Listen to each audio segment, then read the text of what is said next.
ಅನ್ನೋ ಒಂದು ಭ್ರಮೆಯಲ್ಲಿ ಅವರೆಲ್ಲರೂ ಆತಂಕದಲ್ಲಿ, ದುಃಖದಲ್ಲಿ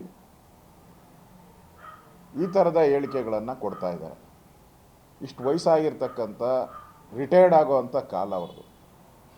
ನಿವೃತ್ತಿ ಆಗಬೇಕಾಯಿತು. ನಿವೃತ್ತಿ ಆಗೋ ಕಾಲದಲ್ಲಿ ಅವರು ಎದ್ದೇಳೋಕ್ಕಾಗಲ್ಲ, ಓಡಾಡೋಕ್ಕಾಗಲ್ಲ. ಇಂಥ ಕಾಲದಲ್ಲಿ ಇಂಥ ಹೇಳಿಕೆಗಳನ್ನು ಕೊಟ್ಟು ಜನರಿಂದ ಛೀಮಾರಿ ಹಾಕ್ಸ್ಕೊಳೋಂಥ ಪರಿಸ್ಥಿತಿಗೆ ಇವತ್ತು ಕಾಂಗ್ರೆಸ್ ಪಾರ್ಟಿ ಮಲ್ಲಿಕಾರ್ಜುನ್ ಖರ್ಗೆ ಬಂದಿದ್ದಾರೆ. ಇವತ್ತು ಕಾಂಗ್ರೆಸ್ ಪಾರ್ಟಿಗೆ ಏನಾನ ಮಾನ ಮರ್ಯಾದೆ ಇದ್ದರೆ, ಅವ್ರಿಗೆ ಗೌರವ ಇದ್ದರೆ, ಅವ್ರನ್ನ ಕೂಡಲೇ ಕಾಂಗ್ರೆಸ್ ಅಧ್ಯಕ್ಷ ಸ್ಥಾನದಿಂದ ವಜಾಗೊಳಿಸ್ಬೇಕು. ದೇಶದ ಪ್ರಧಾನಿ ಬಗ್ಗೆ ಮಾತಾಡಬೇಕಾದ್ರೆ ಒಂದು ಗೌರವ ಬೇಕಲ್ಲ. ಯಾರು ದೇಶದ್ರೋಹಿಗಳು ಅನ್ನೋದು ಇಡೀ ಪ್ರಪಂಚಕ್ಕೆ ಗೊತ್ತಿದೆ. ಟೆರರಿಸ್ಟ್ ಆಕ್ಟಿವಿಟೀಸ್ ಆದಾಗ ಅವ್ರು ಬೆಂಬಲ ಮಾಡೋರು ಯಾರು? ಕರ್ನಾಟಕದಲ್ಲಿ ಕುಕ್ಕರ್ ಬ್ಲಾಸ್ಟ್ ಮಾಡಿದ್ರು ಭಯೋತ್ಪಾದಕರು, ಅವ್ರನ್ನ ಬ್ರದರ್ ಅಂದವ್ರು ಯಾರು? ಇವರ ರೈಟ್ ಹ್ಯಾಂಡ್, ಮಲ್ಲಿಕಾರ್ಜುನ್ ಅವರ ಖರ್ಗೆ ರೈಟ್ ಹ್ಯಾಂಡ್ ರಾಜ್ಯಸಭಾ ಸದಸ್ಯ ವಿಧಾನಸೌಧದಲ್ಲಿ ಪಾಕಿಸ್ತಾನ ಜಿಂದಾಬಾದ್ ಅಂತ ಕೂಗಿದ್ರು ಅವರ ವಿಜಯೋತ್ಸವದಲ್ಲಿ. ಅವ್ರ ಬಗ್ಗೆ ಖರ್ಗೆ ಏನಾನ ಕಾಮೆಂಟ್ ಮಾಡಿದಾರಾ? ಒಂದು ಕಾಮೆಂಟ್. ಕುಕ್ಕರ್ ಬಾಂಬ್ ಬಗ್ಗೆ ಒಂದು ಕಾಮೆಂಟ್ ಮಾಡಿದಾರಾ?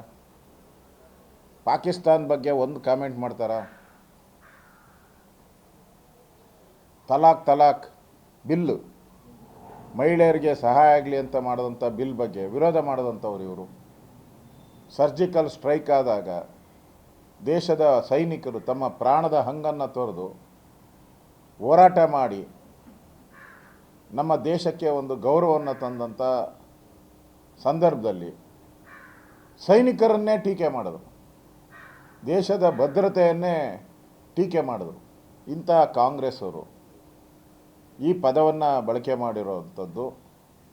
ಕಾಂಗ್ರೆಸ್ ಪಾರ್ಟಿ ಇಲ್ಲಿ ನಡೆಯುವಂಥ ಚುನಾವಣೆಗಳೇನಿದೆ ಅದರಲ್ಲಿ ಅವ್ರು ಗ್ಯಾರಂಟಿಯಾಗಿ ಗೂಡು ಸೇರೋದು ಗ್ಯಾರಂಟಿ.